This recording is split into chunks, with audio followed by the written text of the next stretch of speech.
Good day all. In this video presentation, the effects of academic advising on Truckee Community College's efforts to meet the strategic objectives as detailed in the TMCC Strategic Master Plan 2021 to 2027 will be discussed using both data from TMCC's institutional research and identification of specific efforts by TMCC's advising department.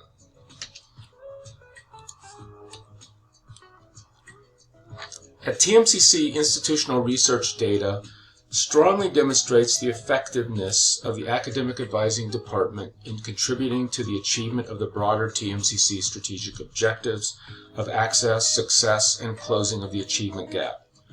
This isn't surprising. Nationally, academic advising is consistently considered one of the most effective student success initiatives in higher education, and at TMCC this has now been firmly documented. The presentation will detail access as it relates to student course enrollment and the closing of the achievement gap, as well as enhanced student success of students utilizing advising services in the areas of GPA, pass rate, persistence, and degree acquisition. Relative to students who met with an advisor, on the average, over the course of a year, that particular student who met with an advisor will average completion of about 20 units, compared to students who didn't meet with an advisor at 10.9 units. The result is not surprising. The academic advising department has purposefully sought to create a welcoming, safe, encouraging, and inclusive environment that serves to increase student confidence, which also can translate into increased enrollment. The department also specializes in customized pathways so students can efficiently move through degree attainment. At TMCC, the academic advising department has demonstrated equity of access to its service, serving comparable percentages of students from traditionally underrepresented groups to the overall TMC student population. You'll see on the chart that we have over a 3-year average. The advising, we see about 1% of our advising caseload is Native American students, compared to 1% Native American population in the general college student body. With Asian American, we see 6% advising, slightly less than the overall college population. With Black African American students, it's the same, 3% we see in advising, and we have 3% of our student population is African American. Caucasian students, we see 45% in advising to 52% of the college population. This is probably the most significant difference that needs to be examined more closely. In the Hispanic arena, we see significantly more students in advising than we have in the college population. And as an HSI, that is a good thing. The 2 or more races, we see slightly more than is represented in the college population. The importance of students, especially from underrepresented backgrounds, coming to advising and leaving knowing a person at the college cares about them and will be there for them if and when needed, really cannot be understated. Institutional research over the past 3 years has examined the effects of academic advising also on student success measures. And across the board, the effect is very positive, with GPA, pass rate, persistence, and graduation rates being consistently higher for students who seek out advising services. A very noteworthy point here is over 24% persistence rate, that is, students continuing to take classes from fall to fall after 1 year, for students who use advising services compared to those who don't. You'll see in the persistence that 59% persistence if students see advisors, only 35% if they don't. That is a very significant number. And by the way, this difference between students seeing advising and not is 16% higher than national data. The national average persistent rate, as noted by Civitas Learning, is just over 8% difference, which is also touted as very strong evidence on the importance of advising for students in the college. We see about 3 times that differential at TMCC. So that is pretty significant data in that, one, students value advising services at TMCC, but also from a financial standpoint, the more you can get students to persist from one fall semester to the next fall semester, the more income you're generating, the more students are in classrooms, filling classes as opposed to leaving empty seats in classrooms. This is where some of the financial benefits of advising really can be seen, and it can also be quantified. We certainly need the assistance of the budget director to help us quantify that, but it's something that can be quantified in terms of dollar advantages to having strong academic advising services. As previously noted, equity of access has also been achieved.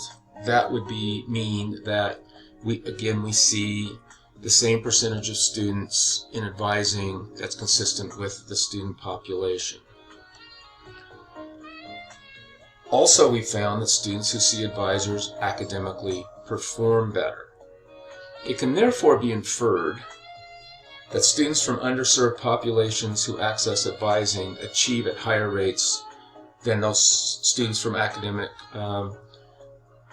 for underserved populations who do not see advising. So how does academic advising actually increase student success? How do we do that? Well, as noted above, and more specific to student services and student success, TMCC academic advisors provide an encouraging, positive connection with students. It's critically important, especially for first-gen students and students of traditionally underrepresented groups, to feel that somebody cares about them and will help them through the complex processes that make up the college experience. The philosophy and approach developed by TMCC academic advising takes advisors' natural tendency to care about the students they serve and create an encouraging environment that helps students thrive. At the same time, advisors provide clear and efficient pathways for students to progress through their goals. Some of the specific services and approaches that are employed at TMCC is training in and adoption of the appreciative advising model, which is a nationally recognized advising model that creates a friendly, welcoming, encouraging, and helpful departmental approach to serving students. We meet with prospective students. A lot of counseling or advising programs at different colleges will not meet with incoming high school graduates or adults who have not applied yet.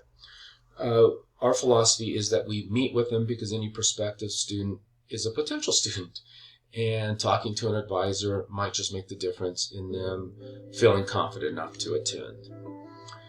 Certainly offering flexible in-person and online through Zoom appointments or email appointments for that matter, for the convenience of students. More and more students are gravitating to wanting Zoom appointments, and we provide that flexibility in every single advising appointment that we offer. Over the course of the years, the advising department has developed a new student orientation process, including the content, and has evolved the delivery method to meet student needs over the years, online and in-person options.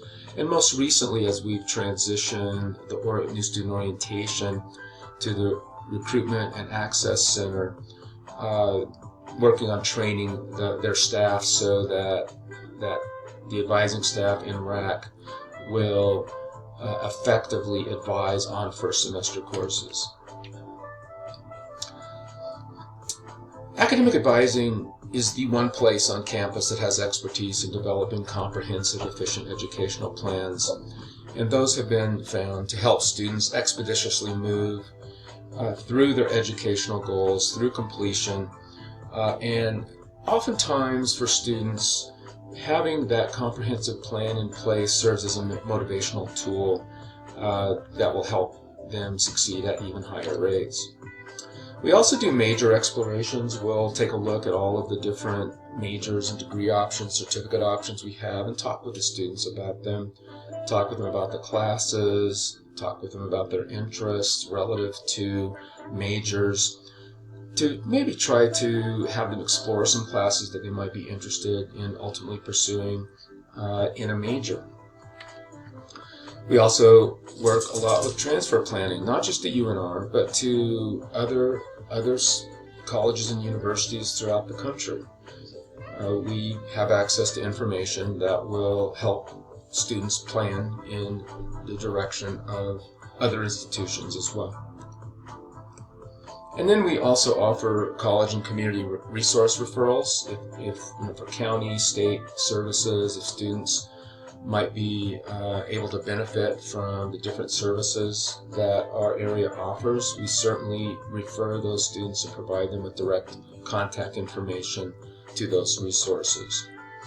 We also have a lot of collaboration and liaison with instructional departments, and that helps us stay in tune with what's happening in the instructional departments, but advising also advises some of the instructional departments in terms of course offerings that might be more successful than others. We also provide training and coordination with faculty advisors. So there's a lot we do a lot more on a day-to-day basis, just meeting the very needs that the students happen to come in with on a given day. So in summary, students from traditionally underrepresented groups have equitable access to advising. Number 2, students who see advisors enroll in almost twice the number of units over the course of a year than students who do not. Seeing advisors results in increased enrollment, increased GPA, increased pass or completion rate, increased persistence, and increased graduation rates. And it can now be inferred that advising reduced achievement gaps at TMCC. And as you may have noted, advising directly and positively impacts achievement of the strategic objectives of TMCC. Recommendations moving forward. Given the strong relationship established by institutional research between advising and achievement of the strategic objectives, the colleges should invest in adding more full-time permanent advisors, which will lead to further gains in efforts to achieve the objectives brought forth in the TMCC Strategic Master Plan. And this includes, again, as I was talking about persistence and the dollar quantification that can occur with an increased persistence rate. This also means increased enrollment and more money to the institution. So the more qualified advisors to a point that we have, the more gains that the college will see in the achievement of its objectives. We want to request specific research to identify student success rates among underserved populations who meet with advisors versus the same underserved populations who do not meet with advisors. Inference is good, data is better, however. Working with the communications marketing department, refine and implement the draft advising communications plan to proactively reach out to students once per month with time-critical information. Consideration should also be given to specific in-reach efforts designed to encourage all students to make appointments with advising, targeted marketing, the services provided, and the benefits of advising appointments. The examples of targeted marketing can be certain classroom visits, targeted email, text messaging. Now, it's a little difficult now when we aren't fully staffed with advisors to do a lot of the in-reach efforts, but that's the goal. That's the consideration. If we were fully staffed, then we could really begin implementing in-reach efforts and have students and the college benefit from more of the advising that TMCC can offer. Thank you for your attention. I'll leave it with this question.